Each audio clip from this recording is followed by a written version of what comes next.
Super Église et les détectives en action. Nous avons une question. Quel est le plan de Dieu? Un plan pour qui? Un plan pour toi? Un plan pour moi? Un plan pour nous? Les détectives associés vont suivre les traces des histoires bibliques pour connaître la vérité. Avec sœur Charline, frère Cédric, sœur Mélanie, sœur Naomi, sœur Ivana, sœur Éléonore, sœur Angélique, Élise, Yaël, Aileen, Eliakim, William, Noah, Jade, Adassa, Maïlan, Pavel, Nissi, Shérif, Jason, James, Cassie Hope, Cassie, Curtis et Chelsea Vicky. La réponse de l'énigme est la petite souris. Bonjour à tous, c'est le moment pour nous de chanter les livres de l'Ancien Testament. Chantez donc avec moi. Genèse, Exode, Lévitique, Nombre, Deutéronome, Josué, Juge, Ruth, 1 et 2 Samuel, 1 roi, 2 rois, 1 et 2 Chroniques, Esdras, Néhémie, Esther, Job, Psaume, Proverbe, Ecclésiaste, Cantique, des Cantiques, Ésaïe, Jérémie, Lamentation de Jérémie, Ézéchiel, Daniel, Osée, Joël, Amos, Abdia, Jonas, Michée, Nahum, Habakkuk, Sophonie, Agé, Zacharie, et on finit avec Malachie. Salut tout le monde! Et nous revoilà pour un nouveau verset du jour. Êtes-vous prêts avec moi à apprendre le verset du jour? C'est parti!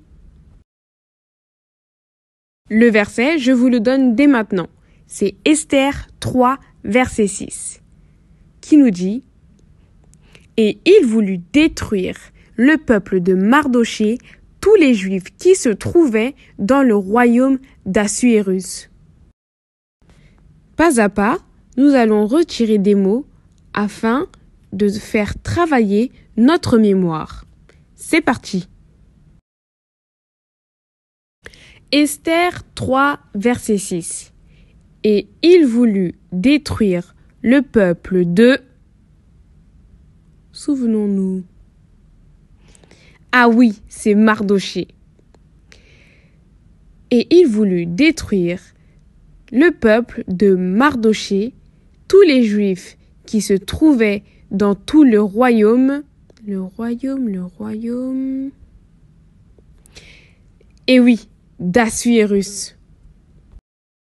Bon, jusqu'ici, ça va.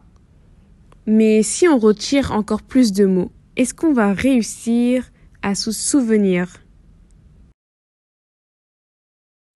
Esther 3, verset 6. Et il voulut détruire le peuple de Mardochée. Tous les Juifs qui se... Qu'est-ce qu'on disait déjà tout à l'heure? Qui se trouvaient dans le royaume. Le royaume de qui? Le royaume d'Assuérus. Et oui, c'est ça. Et il voulut détruire le peuple de Mardochée, tous les Juifs qui se trouvaient dans le royaume d'Assuérus. C'est bien, on continue, on en enlève encore. Esther 3, verset 6. Et il voulut détruire le peuple de Mardochée, tous les Juifs qui se trouvaient dans tout le royaume d'Assuérus. C'est bien ça.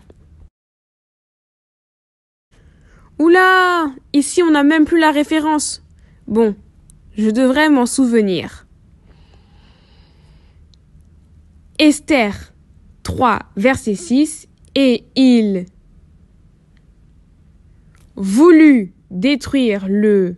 Qu'est-ce qu'il voulait détruire? Il voulait détruire le peuple de qui? De Mardochée.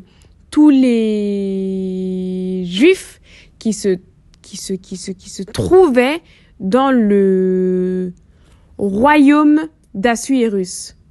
Ah là là, c'était pas facile, mais on a réussi. Encore une fois. Esther 3, verset 6. Et il voulut détruire le peuple de Mardochée, tous les Juifs qui se trouvaient dans le royaume d'Assuérus. Bravo. Bravo à tous. Répétons encore une ou deux fois le verset. Esther 3, verset 6. Et il voulut détruire le peuple de Mardochée, tous les Juifs qui se trouvaient dans le royaume d'Assuérus. Une dernière fois. Esther 3, verset 6. Et il voulut détruire le peuple de Mardochée, tous les Juifs qui se trouvaient dans le royaume d'Assuérus. Bravo. Et n'oubliez pas de réviser vos versets. Bonjour, je m'appelle Adassa et je vous propose l'énigme du jour. Si tu me perds, tu tombes. Qui suis-je?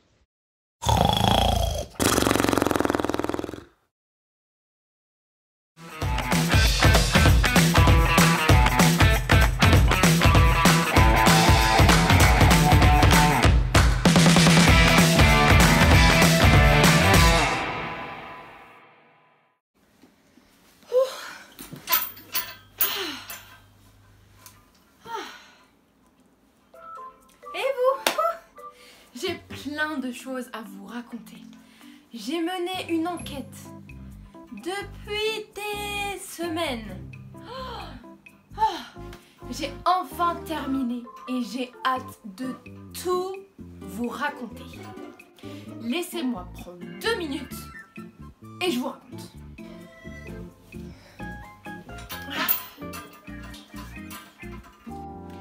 Me voilà, c'est bon. J'ai pris avec moi mon carnet de notes et aujourd'hui, je vais vous raconter tout ce que j'ai appris sur Esther. D'abord, on va placer un petit peu d'histoire.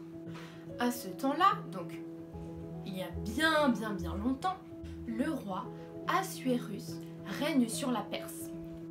Le roi organisa un grand banquet avec ses serviteurs. De son côté, sa femme, la reine Vashti, organisa un banquet des femmes. Lors de ce banquet, le roi se mit dans une grande colère car sa femme refusa l'un de ses ordres. Vous l'aurez peut-être compris, la reine Vashti fut complètement chassée de la royauté et le roi se mit à la recherche d'une nouvelle reine. Pour cela, il a organisé comme un Miss Perse pour trouver la femme. C'est là que rentre en jeu Esther. Mardochée vivait dans la capitale avec sa filleule Esther. Ils étaient tous les deux des exilés juifs. Dans le livre d'Esther, au chapitre 2 et au verset 8, on peut lire la chose suivante. Lorsqu'on eut publié l'ordre du roi, Esther fut elle aussi prise et conduite dans la maison du roi. Cela veut dire que l'exilée juive Esther participe maintenant à Miss Perse. Ce n'est pas comme ça que ça s'appelait, mais bon, c'est pas grave. Reprenons. Elle se présenta devant le roi, mais ne parla ni de ses origines, ni de son peuple, comme son parrain le lui avait demandé. Lorsqu'elle se présenta devant le roi, il tomba immédiatement amoureuse de la jeune fille. Elle était si belle, si gentille, avec un si joli visage. Et écoutez bien, Esther, l'exilée juive, qui n'avait pourtant certainement aucune chance, devint reine. Petite pause. Imaginez-vous en tant qu'Esther. Vous êtes exilé et la société ne vous aime même pas. Et là, boum, vous devenez reine de Perse. Si ça, c'est pas le plan de Dieu. Mais attendez, l'histoire ne finit pas là. Et non, ça serait trop beau pour être vrai. Le roi fit monter au pouvoir un homme s'appelant Aman. Il devint un homme très puissant et exigea que les gens se prosternent devant lui. Mardochée, lui, refusa totalement de se prosterner. On ne se prosterne que devant Dieu. Dans le livre d'Esther, au chapitre 3 et au verset 6, on peut lire « On lui, donc à Aman, on lui dit de quel peuple était Mardochée, et il voulut détruire le peuple de Mardochée. Oh, mais c'est la catastrophe. Donc nous avons maintenant un homme très puissant en Perse qui veut détruire le peuple juif. Il publia donc un édit pour dire que le peuple juif va officiellement se faire massacrer. Mais attendez, rappelez-vous, Esther est juive, mais elle est aussi reine de la Perse.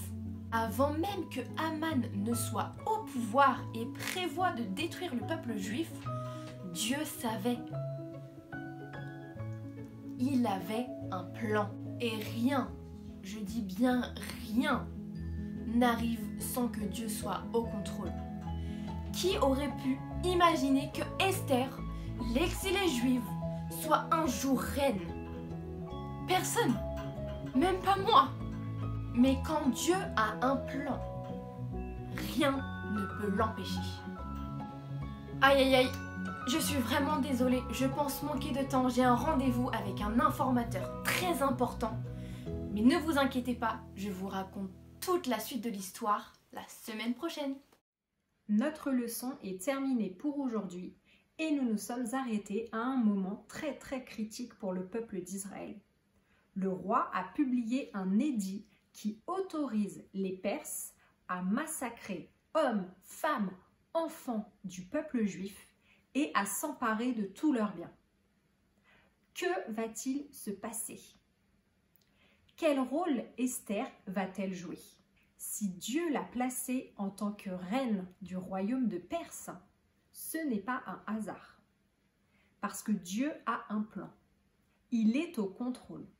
Et même lorsque la situation semble désespérée, Dieu sait exactement ce qu'il doit faire. Pour connaître la suite de cette histoire, rendez-vous la semaine prochaine pour notre prochaine leçon. Et en attendant la suite de notre histoire, on va passer un petit moment dans la prière. Parce que tout ce qu'on a entendu aujourd'hui, que Dieu a un plan, que Dieu est au contrôle, que Dieu sait exactement ce qu'il doit faire. Ce n'est pas vrai uniquement pour Esther et le peuple d'Israël il y a de ça des milliers d'années. C'est encore vrai aujourd'hui. Pour nous, pour chacun d'entre nous, Dieu a un plan, Dieu a des projets. Et tout ce qu'il fait pour nous, c'est parce qu'il nous aime. Il nous aime d'un amour infini et inconditionnel. Jamais Dieu n'arrêtera de nous aimer. Et dans le plan de Dieu, il y a des étapes pour qu'on puisse parvenir au ciel, pour qu'on puisse passer l'éternité avec lui. Parce que c'est ça que Dieu il veut. Dieu, il cherche une relation avec nous, une relation profonde, sincère. Et pour l'éternité, Dieu veut la passer avec nous. Il veut qu'on soit avec lui au ciel. Reprenons ensemble les 5 étapes du plan du salut. La première étape, c'est la foi. Croire que Dieu existe et que son nom est Jésus. La deuxième étape, c'est la repentance. Demander à Dieu pardon pour nos péchés. Et si on le fait, Dieu nous pardonne. C'est la Bible qui nous le dit. La troisième étape, c'est le baptême d'eau au nom du Seigneur Jésus-Christ par immersion, c'est-à-dire totalement plongé dans l'eau de la tête jusqu'aux pieds. La quatrième étape du plan du salut, c'est le baptême du Saint-Esprit. Jésus, le Seigneur Jésus qui vient habiter dans notre cœur. Et comment est-ce qu'on sait qu'on a le Saint-Esprit? C'est que lorsqu'on prie, lorsqu'on parle avec Dieu, on parle dans une langue qu'on ne comprend pas, qu'on ne connaît pas. Et enfin, la cinquième étape du plan du salut, la vie de sainteté, tout simplement une vie sans péché, une vie avec et pour le Seigneur Jésus. Alors moi, je ne sais pas où est-ce que vous en êtes dans ces étapes, mais vous le savez, et Dieu aussi le sait. Et on va prier ce matin pour que Dieu nous aide à continuer à avancer dans le plan qu'il a pour nous. Seigneur Jésus, je veux te remercier pour cet enseignement, te remercier pour ton amour et ta présence dans ma vie, pour ta bonté et ta fidélité, Seigneur Jésus. Père éternel, je veux te louer de tout mon cœur, de toute mon âme, de toutes mes forces, de toutes mes pensées, Seigneur Jésus, et te demander pardon pour mes péchés. Si j'ai mal agi, si j'ai mal parlé, si j'ai mal pensé, je demande pardon, Seigneur. Purifie-moi, lave-moi de tous mes péchés, Seigneur Jésus, et aide-moi jour après jour à marcher selon le plan que tu as formé pour me sauver. Père éternel, je veux te servir, je veux t'obéir, je veux passer l'éternité avec toi et je te demande ton aide pour parvenir chaque jour à marcher selon ta parole, selon tes commandements, selon ta volonté, Seigneur Jésus. Merci encore pour cette occasion de pouvoir te parler et de pouvoir entendre à ton sujet. Que ton nom soit béni, que ton nom soit élevé, car toi seul est Dieu et toi seul est digne, Seigneur Jésus. Amen. Les enfants, je vous dis à la semaine prochaine et je vous souhaite un bon dimanche et une bonne semaine.